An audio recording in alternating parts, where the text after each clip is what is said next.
ఎప్పటి లెక్కలు అప్పుడు తేల్చేసుకుంటూ పోతే వీడియోల విషయంలోకి వస్తే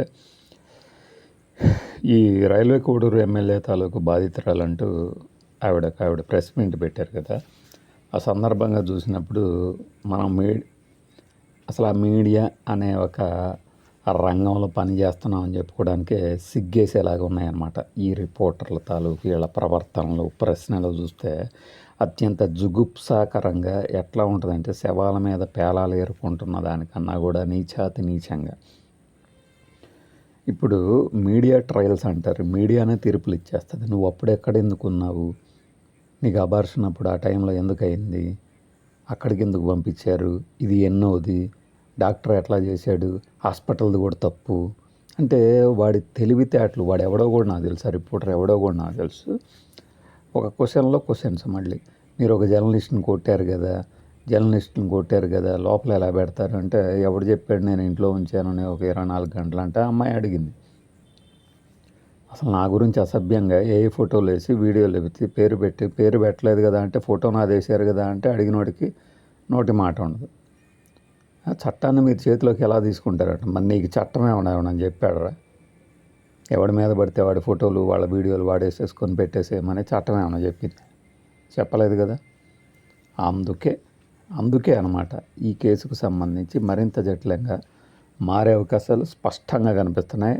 ఆవిడ ఎక్కడా తొణకట్లేదు, బెనకట్లేదు. క్వశ్చన్ అడిగినోడనే కనుక ఒకవేళ మందలో ఉన్నారు కాబట్టి ఇష్టం వచ్చినట్టు అరుస్తూ ఆ ప్రశ్నల పేరుతో వేధింపులు అయితే జరిగినాయి. కానీ 1 to 1 కూర్చుంటే అవతలవాడికి నాకు తెలిసి ఉచ్చబడేటట్టే ఉంది ఆవిడ వైఖరి చూస్తే. ఇక మనం టైటిల్ పెట్టినట్టుగా ఎగ్జాక్ట్గా ఆ పార్టీ తాలూకు స్పందన నిన్న రాత్రి ఇదే సమయానికి ఏదైతే చెప్పామో కరెక్ట్గా అలానే స్పందించారు చూడండి. పార్టీ వ్యవహారాలకి అప్పటిదాకా దూరంగా ఉండాలంటూ ఆదేశిస్తారనో అదే జరిగింది.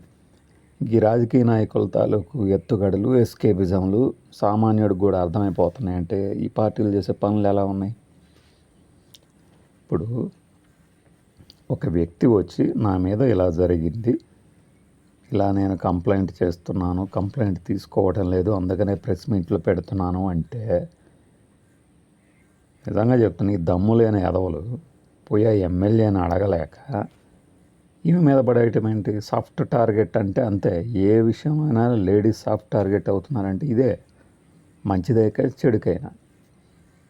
లేకపోతే నిన్ను ఆవిడ ప్రెస్ మీటు అని చెప్తే ఆవిడ నిన్ను ప్రశ్నలు అయ్యమనది కాదు, ఆమె చెప్పుకోవాలన్నది చెప్పడానికి, క్లారిటీ ఇవ్వటానికంటే ఈ క్రాస్ ఎగ్జామినేషన్ ఏంటి అసహ్యకరంగా, నీచంగా, రుజువులు ఏమిటి అని అడిగే దరిద్రులు వీళ్ళు. ఇప్పుడు ఆ అమ్మాయి పద్ధతిగా చెప్తుంది కొన్ని ప్రశ్నల సమాధానాలు. గొడవ జరిగేటట్టు చేసి మీరు మా మీద అరిస్తే ఎట్లా? నాకు తెలుసు ఖచ్చితంగా దీని మీద దరిద్రపు కొట్టు, ఏడుపు కొట్టు, శవాల మీద పేలాలు ఏరుకుని పడక గది శృంగారాల మీద గంటల తరబడి చర్చల పేరుతో వాళ్ళ నోటి తీట తీర్చుకునే ఛానల్ ఖచ్చితంగా వేసే ఉంటుంది. నేనైతే జిలేబీ గాళ్ళని, పకోడీ గాళ్ళని ప్రతిరోజు చూడటం మన ఇది కాదు కాబట్టి చూడను. కానీ ఎగ్జాక్ట్గా ఈ పార్టీల స్పందన ఇలానే ఉంటుంది అని నిన్న మనం చెప్పింది ఖచ్చితంగా నిజమైంది కదా. ఇంకా అసలు ఈ వ్యవహారం అంతా కూడా ఎలా నడిచింది అనే దాని మీద ఎందుకు బయట పెట్టాలనుకుంటున్నారు వీళ్ళు? పోలీసులు ఎందుకు కేసు తీసుకోవడం లేదు అనే దాని మీద ఎందుకని దృష్టి పెట్టరు? పార్టీలో 3 కమిటీలను వేస్తారంట, వాళ్ళేం విచారించేస్తారట. పోలీసులకు కదా కేసును అప్పచెప్పాల్సిందే.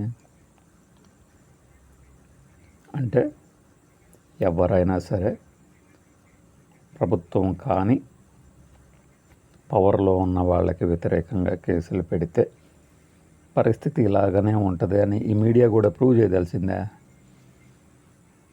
నోటితోనే వీళ్ళన్నీ చేసేటట్టున్నారు. మీకు తెలియదా, మీకు ఇష్టం లేకుండానే వెళ్ళారా, మీకు ఇష్టమై ఎందుకు వెళ్ళారు, ఇప్పుడు వ్యతిరేకంగా ఎందుకు మాట్లాడుతున్నారు, డబ్బు కోసమే ఇదంతా చేస్తున్నారు. ఎవడంటున్నాడు? అంటున్న ఒకటిసారి తీసుకురావాలి కదా, ఇదిగో వీడు అంటున్నాడండి అని. అంటే గలీజు వెదవలు. నేను సిగ్గుపడుతున్నాను కదా, ఇకపై నేను మీడియాలో పనిచేస్తున్నానని చెప్పను. నేను జస్ట్ ఒక జీతం కోసం పనిచేస్తున్నా అంతే. ఈ ఎదవలకి బాధ్యత ఉంటే అసలు అంతసేపు మాట్లాడేవాళ్ళే కాదు. ఎవరికైనా ఈ మాటలు తగిలి పొడుచుకురానియండి. బట్ వీళ్ళ వ్యవహార శైలి గురించి బయట జనం ఏం మాట్లాడుకుంటున్నారు తెలియాలి కదా. ఇంత దారుణమా? అసహ్యమేదా? దీన్ని ఒక వృత్తి అంటే ఆ వృత్తికి అన్యాయం చేసినట్లు కదా వీళ్ళు వేసే ప్రశ్నలతో.